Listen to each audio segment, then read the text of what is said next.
পশ্চিমবঙ্গ রাজ্যের বীরভূম জেলার দক্ষিণে অবস্থিত কবিগুরু রবীন্দ্রনাথ ঠাকুরের ছোটবেলার শহর বোলপুর শান্তিনিকেতনের একটি নতুন ভিডিওতে তোমাদের সবাইকে স্বাগত।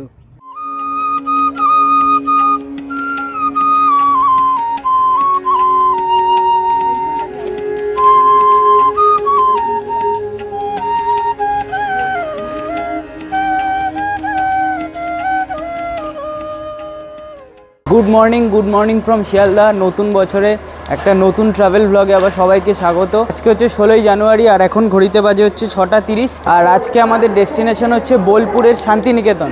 তো এইদিকে আমাদের ট্রেন দাঁড়িয়ে আছে 13173 কাঞ্চনজঙ্ঘা এক্সপ্রেস। তো এই ট্রেনে করেই আজকে আমরা বোলপুর শান্তিনিকেতনে যাব। শিয়ালদা থেকে বোলপুর যাওয়ার জন্য দুটো ট্রেন আছে, একটা হচ্ছে মাতারা এক্সপ্রেস আর একটা হচ্ছে আমরা যেটাই যাচ্ছি কাঞ্চনজঙ্ঘা এক্সপ্রেস।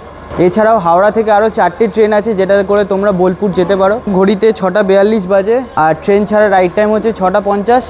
এখন ট্রেনে উঠতে হবে। ট্রেন একদম রাইট টাইমেই ছেড়ে দিয়েছে স্টেশন থেকে। আর শিয়ালদা থেকে বোলপুর শান্তিনিকেতন পৌঁছাতে মাঝখানে দুটো স্টপেজ পড়বে।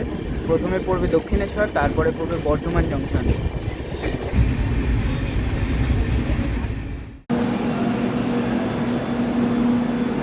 ঘড়িতে বাজে 9:34। এখন বোলপুর স্টেশনে এসে সবে পৌঁছালাম। আর এখানে এসেই যেটা সবার আগে নোটিস করতে পারবে সেটা হচ্ছে এই টোটোওয়ালাদের ভিড়।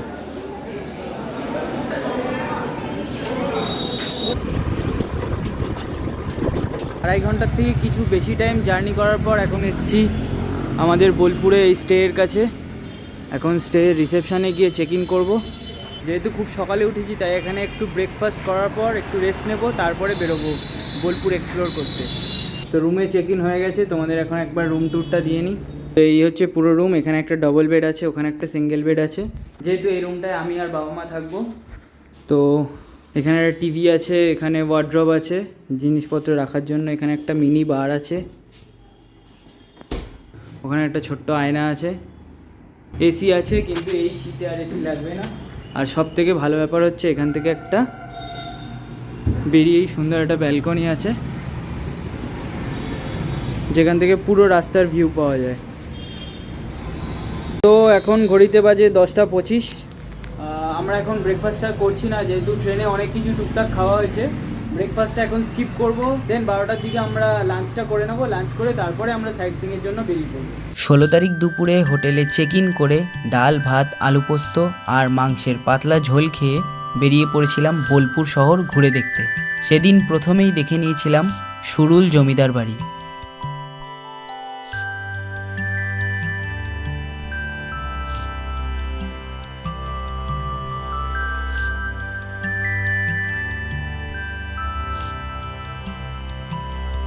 এই যে সুরুল জমিদার বাড়ি, সবাই এটাকে রাজবাড়ি বলে কিন্তু এটা রাজবাড়ি নয়।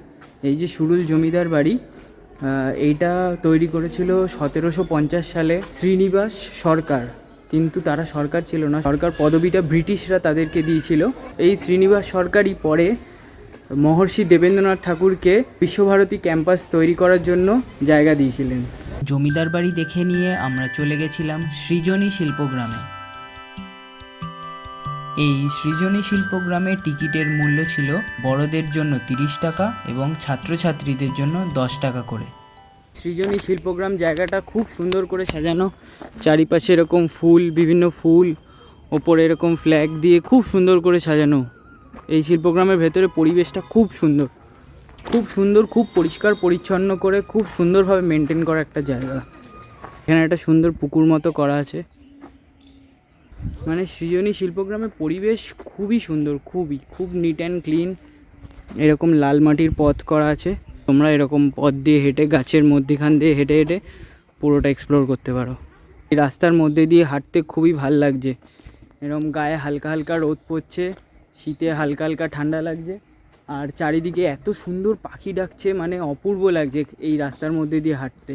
দারুণ, দূরে দূরে গান হচ্ছে, কেউ সুন্দর বাঁশি বাজাচ্ছে, মানে ওভারঅল অ্যাম্বিয়েন্স দারুণ।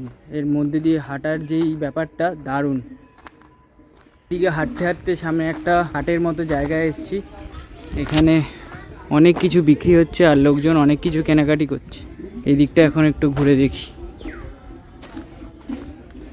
এই মার্কেট থেকে এই হাতে পড়ার এই ব্যান্ডটা নিলাম। আর এটার দাম নিল 20 টাকা। তোমরা আসলে এরকম ছোটোখাটো টুকটাক প্রচুর জিনিস কিনতে পারবে, ফাইল বলো, রবীন্দ্রনাথ ঠাকুরের সুন্দর ছবি আঁকা ফাইল, আরও অনেক কিছু, ব্যাগ, জামা, এরকম হাতের ব্যান্ড আমি যেরকম নিলাম, এরকম অনেক কিছু পেয়ে যাবে এখানে আসলে। শিল্পগ্রাম থেকে বেরোলাম, সামনের দিকে আমাদের টোটো দাঁড়িয়ে আছে, এখন ওখানে যাব। এখন যাব বিশ্বভারতী ক্যাম্পাসে। বিশ্বভারতী ক্যাম্পাসে সেদিন পায়ে হেঁটেই দেখে নিয়েছিলাম ছাতিমতলা, উপাসনা গৃহ, শান্তিনিকেতন বাড়ি। এছাড়াও বাইরে থেকেই দেখে নিয়েছিলাম রামকিঙ্কর বেইজের সেই অনবদ্য দুটি ভাস্কর্য, সাঁওতাল পরিবার এবং মিলে কাজে যাওয়ার ডাক। মা ঘাড় ঘড়ি না তাকিয়ে মাসি ঘাড় ঘড়ি তাকিয়েছিলেন যে আমার বাচ্চা আছেন না হারিয়ে গেছেন, যেটা আমরা পরিষ্কার বলি গোদা বাংলায়, যে মাইক থেকে মাসির দরদ বেশি। সেই জিনিস এটা বানিয়েছিলেন রামকিঙ্কর বেইজ। এটা বানিয়েছিলেন 1955 থেকে 1956 সালের তৈরি। এরপর দেখেছিলাম রবীন্দ্র ভবন মিউজিয়াম, যার টিকিট মূল্য ছিল বড়দের 100 টাকা এবং ছাত্রছাত্রীদের 10 টাকা করে। এর ভেতরে ভিডিওগ্রাফি করা অ্যালাউ নেই, কিন্তু এটার বাইরেটা এরকম দেখতে পারবে। রবীন্দ্র ভবন মিউজিয়ামের বাইরেটা খুব সুন্দর করে সাজানো। আর এই মিউজিয়ামের ভেতরে রবীন্দ্রনাথ ঠাকুরের ব্যবহার করা সমস্ত জিনিসপত্র এখানে প্রিজার্ভ করে রাখা আছে। এই মিউজিয়ামে আগে ছিল রবীন্দ্রনাথ ঠাকুরের পাওয়া সেই নোবেল পুরস্কার, যেটা চুরি হয়ে গেছিলো, তার বদলে এখানে এখন একটা রেপ্লিকা নোবেল, সেটা এখানে এখন রাখা আছে। একটু আগেই জাস্ট রবীন্দ্র ভবন মিউজিয়াম থেকে বেরোলাম, মানে ভেতরে ঢুকে না এত কিছু দেখে, রবীন্দ্রনাথ ঠাকুরের ব্যবহৃত এত জিনিসপত্র দেখে পুরো গায়ে কাঁটা দিয়ে দিয়েছে। মানে অকল্পনীয় রবীন্দ্রনাথ ঠাকুরের ব্যবহৃত সমস্ত জিনিসপত্র, রবীন্দ্রনাথ ঠাকুরের লেখা, রবীন্দ্রনাথ ঠাকুরের তৈরি করা সেই গীতাঞ্জলি, রবীন্দ্রনাথ ঠাকুরের সৃষ্টি সেই সহজ পাঠ, এগুলো দেখে মানে সত্যি গায়ে কাঁটা দিয়ে দেওয়ার মতো, মানে এত সুন্দর। মানে এই অনুভূতি বলে বোঝানো যাবে না যে আমার পেছনে যে গাড়িটা দেখা যাচ্ছে সেই গাড়িটা একসময় রবীন্দ্রনাথ ঠাকুর ব্যবহার করতো। মানে এই ইমোশন একজন বাঙালির কাছে বলে বোঝানো সম্ভব নয় কখনোই। গাছ ছাড়িয়ে এক পায়ে দাঁড়িয়ে যে কবিতাটা লিখেছিলেন, ফার্স্ট পাতাতে আছেন, এই জায়গাটায় লিখেছিলেন তাল গাছ এক পায়ে দাঁড়িয়ে সব গাছ ছাড়িয়ে, যেই গাছটা দেখে রবীন্দ্রনাথ ঠাকুর এই কবিতাটা লিখেছিল, এই হচ্ছে সেই তাল গাছ। আর এখানে এই বাড়িটার নাম হচ্ছে তালধ্বজ বাড়ি।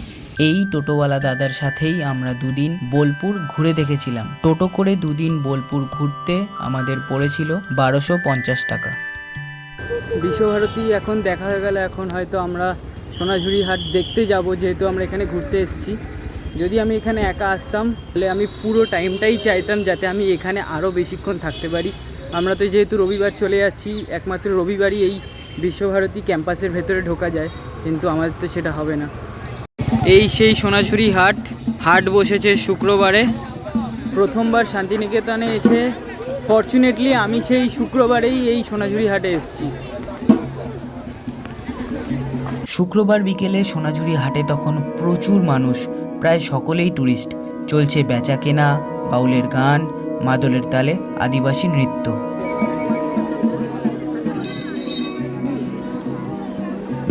শনিবার রবিবার কিন্তু এই হাট আরও বেশি বড় হবে, তখন এখানে আরও বেশি লোক হয়। আর এই হাট ততক্ষণই চলে যতক্ষণ এখানে সূর্যের আলো থাকবে, ততক্ষণই এই হাট চলে না। সূর্যের আলো চলে গেলে এখানে আর কোনো আলো নেই, তখন হাট বন্ধ হয়ে যায়। সেদিন সোনাঝুরি হাট দেখার পর ফিরে গিয়েছিলাম হোটেলে। পরের দিন সকাল সকাল বেরিয়ে দেখে নিয়েছিলাম কঙ্কালীতলা মায়ের মন্দির, কোপাই নদী, জমিদার বাড়ি, আরও অনেক জায়গা। তার সম্পূর্ণ ভিডিও থাকবে এর পরের পর্বে। আজকের ভিডিওটা এখানেই শেষ করছি। ভিডিওটা ভালো লাগলে ভিডিওটা লাইক করবে, শেয়ার করবে, সাবস্ক্রাইব করবে, কমেন্ট করে তোমাদের মতামত জানাবে। চলো আজকের মতো এখানেই টাটা।